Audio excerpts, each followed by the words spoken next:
ஆண்டவராகிய இயேசு கிறிஸ்துவினுடைய நாமத்தினாலே உங்கள் அனைவருக்கும் எங்களுடைய அன்பின் வாழ்த்துக்கள். தினம் தினம் ஒரு வாக்குத்தத்த நிகழ்ச்சி மூலமாய் தேவ ஆவியானவர் பரிசுத்தாவின் நம்மோடு பேசி கொண்டிருக்கிறார். சங்கீதம் 66வது புத்தகத்திலே 10-12 வரைக்கும் வாசிக்கலாமா? தேவனே எங்களை சோதித்தீர், வெள்ளியை புடமிடுகிறது போல எங்களை புடமிட்டீர், எங்களை வலையில் அகப்படுத்தி எங்கள் இடுப்புகளின் மேல் வருத்தமான பாரத்தை ஏற்றினீர். மனுஷரை எங்கள் தலையின் மேல் ஏறி போக பண்ணினீர். நல்ல கவனிங்க, மனுஷனை எங்கள் தலையின் மேல ஏறி போக பண்ணினீர். தீயையும் தண்ணீரையும் கடந்து வந்தோம். செழிப்பான இடத்திலே எங்களை கொண்டு வந்து விட்டீர். நீ கடந்து வந்த பாதையிலே தீயையும் தண்ணீரையும் கடந்து வந்தீங்க. மனுஷர்கள் உங்க தலை மேல ஏறினாங்க. வருத்தமான பாரங்களை எல்லாம் இடுப்பு மேல சுமந்தீங்க. கொஞ்சமான பாடு அல்ல. உன் பாதையில, உன்னுடைய வாழ்க்கையில, உன்னுடைய பின் நாட்களில் அவ்வளோ போராட்டத்தோடு வாழ்ந்த உன்னை பார்த்து இன்னைக்கு காலையில் சங்கீதம் 66:12 வசனத்தில் உன்னை செழுமையான இடத்துல கொண்டு வந்து விட்டி. அப்போ உன் வனாந்திரத்தில் இருந்து உன்னை வயல்வெளியில் செழுமையான இடத்துல கொண்டு வந்து ஆண்டவர் விடுகிறார்.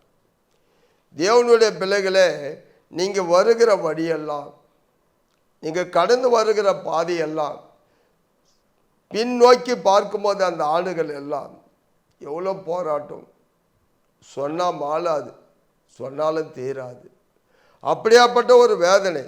அப்போ ஏன் உங்கள் வாழ்க்கையில் இந்த காரியத்தை ஆண்டவர் அனுமதிக்கிறார்? உனக்கு செழுமையான இடத்திற்காக தான். அங்கே 1 பேதுரு 5வது அதிகாரத்தில் 7ஆம் வசனம் வாசிக்கலாமா? அழிந்து போகிற பொன் அக்கினியினாலே சோதிக்கப்படும். அதை பார்க்கிலும் அதிக விலையேற பெற்றதா இருக்கிற உங்கள் விசுவாசம் சோதிக்கப்பட்டு இயேசு கிறிஸ்து வெளிப்படும் போது உங்களுக்கு புகழ்ச்சியும் கனமும் மகிமையும் உண்டாக காணப்படும். ஆமென். அதிகமான ஒரு சோதனைக்குட்படுத்தப்பட்டோம். அதிகமான ஒரு சோதனைக்குள்ளான நாம, உங்கள் விசுவாசத்துக்கு நடந்த பரீட்சை. அப்போ தேவனுடைய பிள்ளை இந்த பொன்னும் வெள்ளியும் உண்மையாக சொல்ற அதை அக்னியிலே சுட்டரிக்கப்படுகிறது, சோதிக்கப்படுகிறது. அப்போ என் விசுவாசம், உங்கள் விசுவாசம், அப்போ வாழ்க்கையில் நீங்கள் கடந்து வந்த பாதையில் ஆண்டவர் பிள்ளைகளை நமக்கு நடந்த சம்பவங்கள் எல்லாம் ஒரு பரீட்சை நம்ம வாழ்க்கையில். அதனால தான் அங்கே சங்கீதம் 66:12 உங்களை செழுமையான இடத்துல கொண்டு வந்து விட்டேன். என்ன இடம் அது? பாலும் தேனும் ஓடுகிற இடம். இங்கே சொல்கிறாரு, உங்களுக்குள்ளேருந்து இயேசு கிறிஸ்து வெளிப்படுவார். அப்போ எனக்குள்ளேருந்து ஆண்டவர் மகிமைப்படுவார், எடுத்து ஒன்றை பட மாட்டார். இது எல்லாம் கடந்து வரும்போது தான். அப்போ நான் படதான் வேணும், சோதிக்கப்பட தான் வேணும், துன்பப்பட தான் வேணும். 2 தீமோத்தேயு 3வது அதிகாரம் 12ஆம் வசனம் வாசிக்கலாமா? அன்றியும் கிறிஸ்து இயேசுவுக்குள் தேவபக்தியை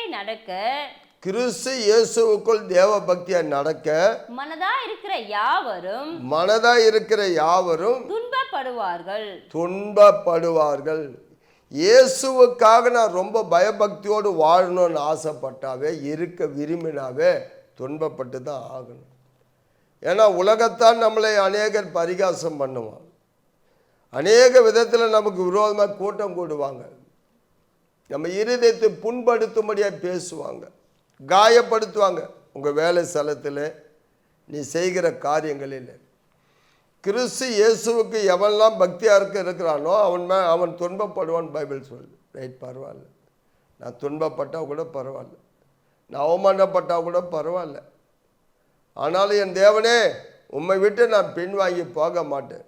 அதே தான், வருத்தமான பாரத்தை சுமந்தீங்க, தீயை கடந்து வந்தீங்க, தண்ணீரை கடந்து வந்தீங்க. ஆண்டவர் சொல்ல, உங்களை வருத்தமான பாரத்தை சுமக்க தீயை கடந்து வர, தண்ணீரை கடந்து வர, உங்கள் தலைக்கு மேலே ஏறி நடக்க இதெல்லாம் அனுமதிச்சாலும் முடிவு என்னாச்சு? செழுமையான நிலம் கிடச்சதா இல்லையா? செழுமையான வாழ்க்கை கிடைச்சதா இல்லையா? கண்டிப்பாக கிடைக்கும். வெளிப்படுத்தல் 2:10 வாசிக்கலாமா? நீ படப்போகிற பாடுகளை குறித்து எவ்வளவும் பயப்படாதே. இதோ நீங்கள் சோதிக்கப்படும் பொருட்டாக பிசாசானவன் உங்களில் சிலரை காவலில்